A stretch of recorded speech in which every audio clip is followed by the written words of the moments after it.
Juste, je vais essayer d'identifier dans ce que vous avez dit. Je vais pas vraiment me focaliser sur la première partie que vous avez pu évoquer et qui était tout à fait intéressante, mais qui intéresse peut-être moins la dimension du travail. Voilà, donc je vais me livrer à une espèce de travail un peu ingrat, à la fois de charcutage et, alors je ne vais pas dire de manque d'empathie, mais on va essayer plutôt de raisonner en dynamique et en système.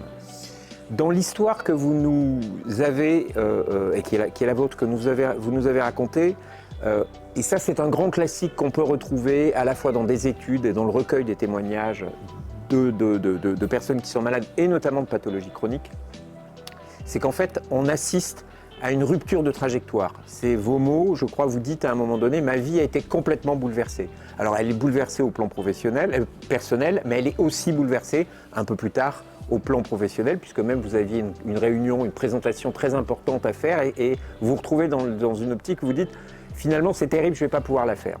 Donc d'une certaine façon, je ne sais pas si vous vous souvenez, s'il y a une série, alors je vais parler plutôt aux quarantenaires, aux trentenaires dans la salle, et je vois qu'il y en a quand même quelques-uns, une série qui s'appelait Lost. Ça vous dit quelque chose, cette série? Qui était une série de gens qui décollaient en avion, je crois qu'ils partaient d'Asie pour atterrir à Los Angeles, et leur avion s'écrasait. Et toute la série était construite sur les potentialités qui auraient été celles d'un atterrissage réussi. Donc vous aviez toutes les vies possibles que ces gens pouvaient vivre et qui vous étaient livrées et administrées. La maladie, dans ce que vous nous avez amené dans votre témoignage, c'est précisément ça. C'est-à-dire, derrière, c'est tout ce qui, à un moment donné, aurait pu être et ne sera pas. Et d'ailleurs, vous concluez en disant « je ne serai plus finalement jamais la même ». Et c'est ce qu'on peut appeler d'une certaine façon une espèce d'effet papillon, où d'un côté, vous aviez une trajectoire de vie avec un objectif. Vous n'avez pas évoqué vos objectifs professionnels ou vos objectifs personnels, mais enfin, j'imagine que vous en aviez.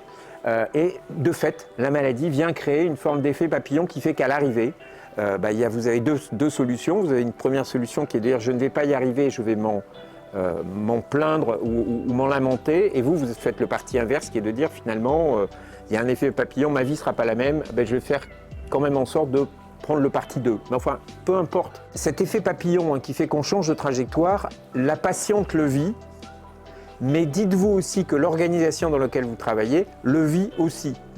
Je ne sais pas si vous aviez un manager ou si vous étiez dans une équipe, si vous étiez vous-même peut-être manageuse de l'équipe, ce qui est tout à fait possible, mais dites-vous que l'équipe à un moment donné, ou le collectif de travail, il a exactement la même position vis-à-vis de vous, c'est-à-dire qu'il investit sur la personne, il se dit qu'elle va faire des choses et lui aussi, il se retrouve finalement en proie avec l'effet papillon. Vous savez, ça me fait finalement une belle jambe, sans doute, mais c'est sans doute intéressant aussi de le comprendre, notamment dans le cadre d'une reprise de travail.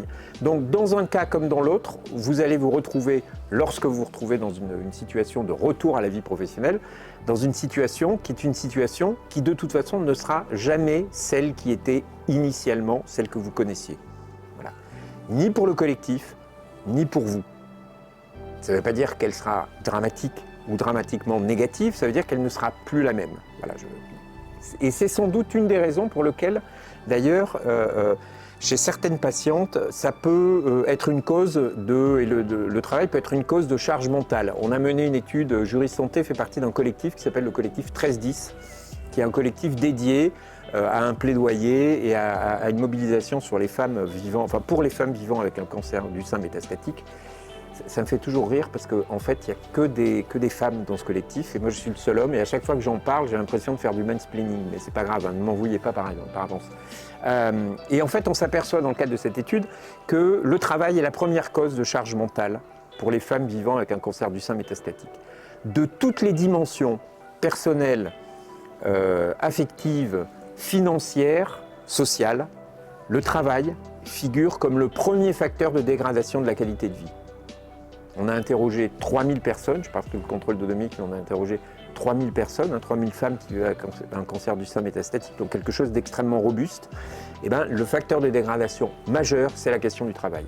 Donc c'est dire, docteur, vous l'évoquez, c'est vraiment une question qui est une question centrale et qu'on va essayer de dépatouiller ce soir, même s'il y a beaucoup de choses à dire. Alors là, voilà. Il y a une espèce de Koh-Lanta à Grenoble, quand on présente. Ce qui est intéressant aussi dans ce que vous dites, et le témoignage que vous avez apporté, c'est qu'on voit bien qu'on a finalement des univers qui se télescopent. Surtout dans ce que vous dites de votre vie. Alors il se trouve que vous étiez seul, mais d'une certaine façon, quand on est un patient ou une patiente, on est d'une certaine façon seul. Voilà. Même si on est bien entouré, il y a un sentiment de solitude. Mais surtout, on est dans un univers qui est un univers de soins et de prendre soin, qui n'a pas grand-chose à voir avec le monde de l'entreprise. On est dans des univers singuliers et l'histoire que vous témoignez et que j'essaye de modéliser un peu, ça reste une histoire qui est une histoire singulière qui n'appartient qu'à vous. Sans doute, les patientes ou les professionnels qui ont pu vous écouter, il y a une résonance particulière, mais en même temps, ça sera, à quelques exceptions près, jamais complètement la même histoire qui est vécue par chacun. Donc il y a quelque chose d'assez singulier, alors que l'entreprise, elle est plutôt faite, et elle est plutôt là pour gérer des règles qui sont des règles collectives. Elle est là plutôt pour gérer du commun, assez peu pour gérer un individu. Et donc on est dans deux univers qui progressivement se mettent en place.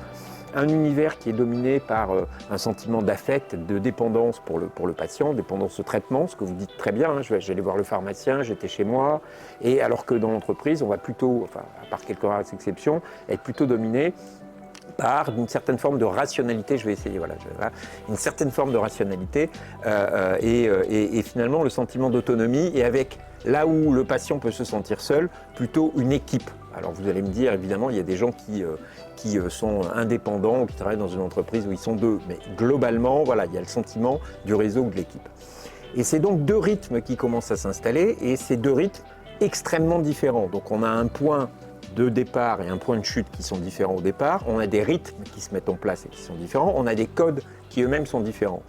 Et plus vous allez être éloigné du travail longtemps, et plus l'entreprise va vous voir éloigné du travail longtemps, et plus ces deux rythmes-là vont, au moment de la reprise, avoir du mal à se synchroniser. Alors évidemment, j'en fais une présentation plutôt négative. Je dis ça va avoir du mal à se synchroniser. En tout cas, la question de la synchronisation est une vraie question. Et c'est une question qui se pose parce que il va falloir, au moment de la reprise du travail, retrouver une certaine forme d'équilibre entre un patient qui revient et qui a envie finalement d'un mieux-être, d'avoir un travail adapté. Ce que vous dites, c'est finalement le travail. La question du sport amène la question de la ritualisation. Finalement, vous avez ritualisé, vous avez mis une routine qui vous permet d'eux, mais en tout cas, la question du travail, elle est pour vous. Ce n'est pas toujours le cas, mais en tout cas, elle est librement consentie. C'est-à-dire que vous arrivez en disant « j'ai envie d'eux ». Et de l'autre côté, vous avez une entreprise qui, elle, d'une certaine façon, est une entreprise qui a appris par le collectif, par les aménagements qu'elle a dû trouver, puisque la situation n'a plus été, du fait de vos départs et du départ de la patiente, n'a plus été la même, et bien, elle s'est retrouvée dans une position qui était une position où, globalement, elle a appris à travailler sans vous. C'est un peu difficile de le dire comme ça, mais elle a appris à travailler sans vous.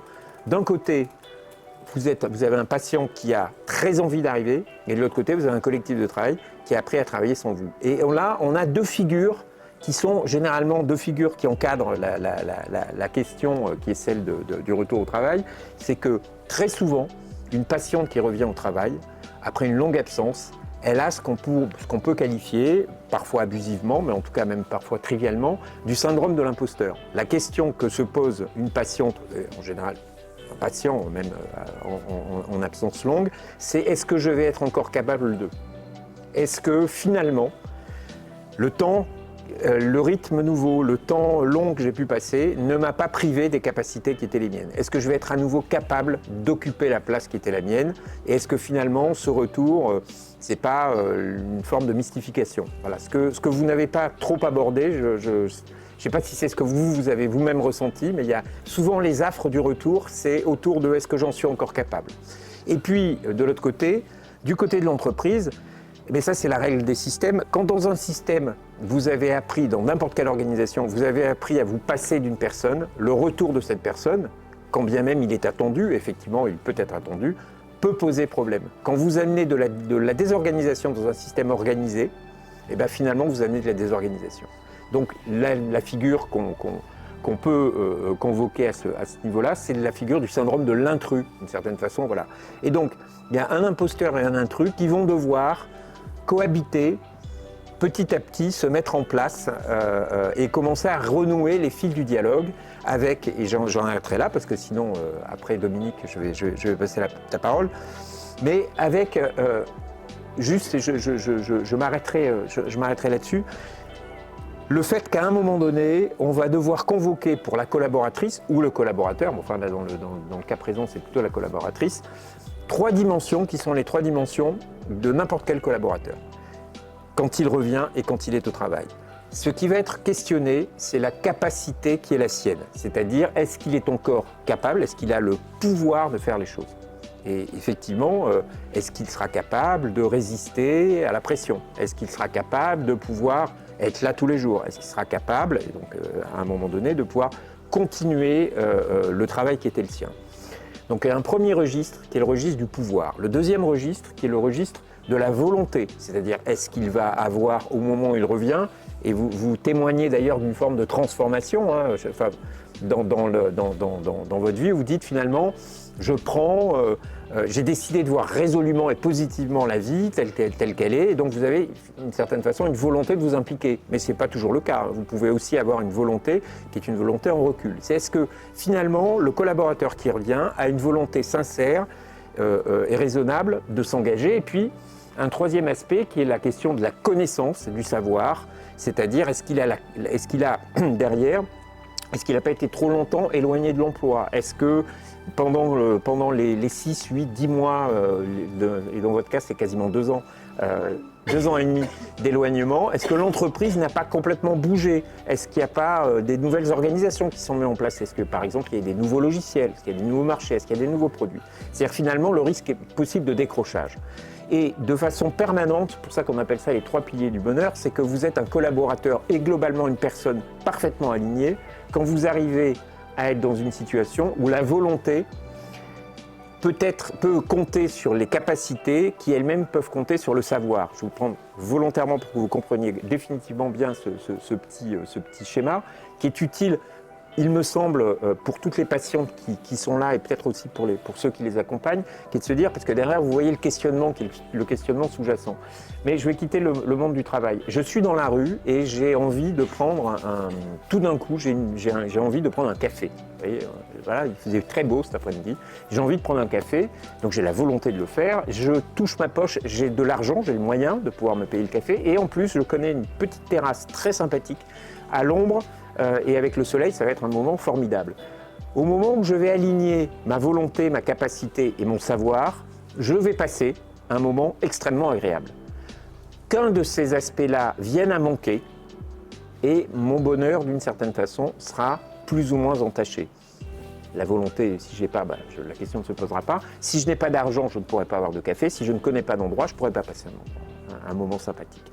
Donc, quand vous n'avez pas cet alignement-là, vous êtes dans des situations qui sont des situations qui, dans le cadre d'un retour au travail, peuvent être des situations compliquées et qui sont à envisager, et ensuite je m'arrêterai là, avec 3 grandes figures. On vous fait la version courte, hein, c'est les 3 grandes figures qu'on peut rencontrer, c'est-à-dire toutes les patientes qui reviennent au travail et qui se retrouvent sur un registre où elles ont la volonté et le savoir, ce qui était votre cas. Alors le savoir, je ne sais pas, je me lance, mais j'imagine que vous étiez tenu au courant. Voilà, il me semble que dans le témoignage, vous étiez plutôt dans ce registre-là. Quand on veut et qu'on a les connaissances pour le faire, mais qu'on n'a pas les capacités parce qu'on est fatigué, parce qu'à un moment donné, le traitement va peut-être amener une forme d'épuisement ou autre, on risque, et c'est ça le risque majeur, et qu'en tant qu'oncologue aussi, il me semble, vous pouvez regarder, c'est le risque d'épuisement ou de surinvestissement dans le travail. Et c'est typiquement ce genre de retour-là, avec ce genre de patientes-là, qui sont d'excellents candidats au burn-out. Voilà. Ils reviennent, ils peuvent faire un burn-out. Donc il est intéressant de pouvoir, en tant que patiente, en tant qu'oncologue et en tant qu'employeur, mais on n'en a pas dans la salle, s'intéresser à la question de est-ce que les capacités sont au rendez-vous. Il y a un deuxième aspect sur lequel je vais aller beaucoup plus vite, c'est je peux j'ai la connaissance, mais je n'ai pas forcément la volonté, pour plein de raisons sur lesquelles on ne reviendra pas. Ben, dans ces cas-là, vous allez vous retrouver dans un registre qui est un registre de désengagement possible de la part de la collaboratrice. Et là, d'une certaine façon, ça risque de ne pas durer très très longtemps, ça va pas durer, ça risque d'avoir le retour risque d'être assez rapide et l'accélération de carrière, elle aussi. Ça veut dire que la main sera plutôt dans le cadre du manager, et c'est plutôt au manager de faire, mais c'est pas mon propos. Troisième élément, c'est j'ai la volonté, j'ai les capacités, mais je n'ai pas la connaissance. Dans ces cas-là, je me retrouve dans une situation où je ne sais pas. Et dans ce genre de situation-là, il convient d'y être particulièrement attentif. Vous vous retrouvez dans une situation où il y a de la culpabilité et d'une certaine façon une perte d'estime de soi. Et c'est là où vous avez des collaborateurs qui commencent à être de plus en plus en situation où ils commencent à gamberger, à se poser des questions. Et là encore, à la fois en tant qu'oncologue, mais peut-être aussi en tant que manager, c'est le moment où il faut pouvoir autoriser la faute, l'erreur. Voilà, c'est typiquement des gens qui n'ont pas les connaissances, qui ne savent plus et qui se sentent coupables, c'est des gens à qui on va devoir donner, peut-être plus qu'à d'autres, le droit à l'erreur. Cette dernière figure me permet de conclure sur une chose qui me semble importante. En fait, je crois même qu'il y en a deux. La première, c'est en vous écoutant, il me semble, même si vous ne l'avez pas dit, que vous êtes quand même resté en contact avec votre entreprise. Pas complètement, pas réellement. Bravo. Mais voilà, une ou deux collègues. Mais c'est vrai que, et Dominique reviendra dessus, plus le retour au travail est préparé de longue main, c'est-à-dire moins on a quitté l'entreprise, le contact avec l'entreprise, moins on a quitté la façon dont elle a évolué, moins on a quitté les contacts qu'on pouvait avoir avec les collègues, plus le rythme va être retrouvé rapidement et plus, par exemple, le niveau de connaissance sera grand. Voilà, vous aurez moins de choses à rattraper. La deuxième, mais qui rejoint déjà ce qui a été dit et ce que vous disiez, c'est le fait que, moi, ce que je trouve intéressant dans votre témoignage, c'est que vous dites « je reprends ma vie en main, mais je ne le fais pas avec quelque chose de spectaculaire ». Or, vous le faites avec du sport, mais au début, j'imagine que vous avez marché, vous avez fait 10 minutes, puis après un quart d'heure, puis après 20 minutes. On n'est pas dans le spectaculaire. Et donc le retour à l'emploi, il est aussi à envisager comme quelque chose qui se fait par petits pas. On est dans une forme de renforcement progressif qui est rarement spectaculaire, mais qui fait qu'il doit vraisemblablement, il peut vraisemblablement s'articuler sur une période qui est une période longue. Il n'y a pas un moment où on revient, vous voyez, il n'y avait pas le moment où on n'était pas là et le moment où on revient. On va revenir progressivement, parfois en demi-teinte, parfois moins en demi-teinte que d'autres, mais la progressivité est vraisemblablement quelque chose d'important. Voilà. Et sur ce, je vous remercie et je laisse la suite des intervenants.